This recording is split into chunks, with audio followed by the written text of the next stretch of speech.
അങ്ങനെ രണ്ടാമത്തെ നോമ്പ് ആസ് യൂഷ്വൽ സെയിം പ്രോഗ്രാംസാണ് രാവിലെ ഉണ്ടാവൽ. അത്താഴത്തിന് എണീക്കുക, ഫ്രഷ് ആവുക, പല്ല് തേക്കുക, എന്നിട്ട് സ്ട്രൈറ്റ് എന്ത് ചെയ്യുക, കിച്ചണിൽ പോവുക. ഉമ്മയോട് ഓൾറെഡി വെയിറ്റ് ചെയ്തിട്ടുണ്ടാവും. ഇപ്രാവശ്യവും വിളിച്ചിട്ട് ഞാൻ കേട്ടിട്ടില്ല.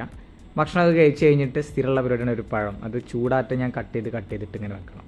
അത് കഴിഞ്ഞിട്ട് അത് ഫുള്ള് കഴിച്ച് കഴിഞ്ഞാൽ എന്ത് ചെയ്യുള്ളൂ, റൂമിൽ കൂടുള്ളൂ. ഞാൻ ആ ഫുഡും പരിപാടിയൊക്കെ കഴിച്ച് ക്ഷീണിതനായിട്ട് വണ്ടിയിലേക്ക് റൂമിലേക്ക് പോവുകയാണ്. അപ്പോൾ നമ്മൾ വീണ്ടും ഓഫീസിലേക്ക് ഇങ്ങനെ പോയിക്കൊണ്ടിരിക്കുകയാണ്. ആസ് യൂഷ്വൽ നമ്മൾ സ്ഥിരം പരിപാടികളൊക്കെ തന്നെ ഉണ്ടാവില്ല എല്ലാ പ്രാവശ്യം. വോയിസ് ഓവർ കൊടുക്കാൻ വേണ്ടി നോക്കി, പക്ഷേ കഴിഞ്ഞ പ്രാവശ്യം വോയിസ് ഓവർ കൊടുത്തപ്പോൾ അതിനെന്തൊക്കെയോ ഒരു തൃപ്തി ഇല്ലായ്മ ഉണ്ട്. സ്ഥിരം വ്ളോഗിങ് സ്റ്റൈലിൽ തന്നെ മതി എന്ന് വിചാരിച്ചു. അപ്പോൾ അങ്ങനെയാണ് എന്ത് ചെയ്ത് നമ്മൾ ഇതിലേക്ക് പോണത്. ഇടയ്ക്കിടയ്ക്ക് നോമ്പോറും പരിപാടികളൊക്കെ ഉണ്ടാവും. അപ്പോൾ നമുക്ക് എന്തെങ്കിലും ഒരു വെറൈറ്റി പരിപാടികൾ ഉണ്ടാവും. അത് വേറെ ആസ് യൂഷ്വൽ ആയിട്ടുള്ള പരിപാടിയാവും. അതാണ് നമ്മൾ ഒരു 1.5 മിനിറ്റിൻ്റെ ഉള്ളിലെങ്കിൽ ഒതുക്കുന്ന ലെവലിൽ കുഞ്ഞു വീഡിയോസ് ആക്കാനാണ് പ്ലാൻ. അപ്പോൾ ഏതായാലും നമുക്ക് എന്ത് ചെയ്യാം, ഓഫീസിലെത്തിയിട്ട് കാണാം.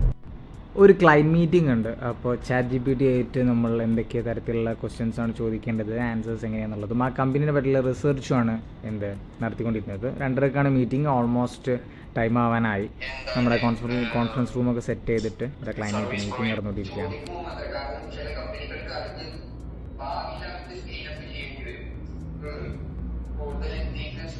അങ്ങനെ മീറ്റിംഗ് ഒക്കെ കഴിഞ്ഞു. ഒരാൾ ഇവിടെ നല്ല അടിപൊളിയായിട്ട് റമദാൻ മാസം കളിക്കുന്ന പരിപാടിയാണിത്. ഭയങ്കര ഫോക്കസ് ചെയ്തുള്ള പരിപാടിയാണ്. അങ്ങനെ അത് കഴിഞ്ഞു. എന്ത് ചെയ്തു, ഓൾമോസ്റ്റ് ടൈമായി. ഓൻ്റെ വീട്ടിൽ പോയി. ഞാൻ എന്ത് ചെയ്തു, നമ്മുടെ വീട്ടിലും പോയി.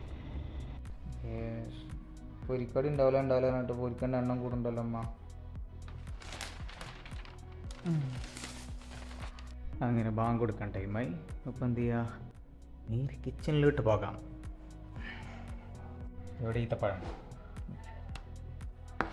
ഇത് അതൊക്കെ ഈ പച്ച കളർ ഇതിനൊന്നും മാറിയിട്ട് തന്നെ ഇല്ലല്ലോ. നല്ല എരുണ്ടാവും.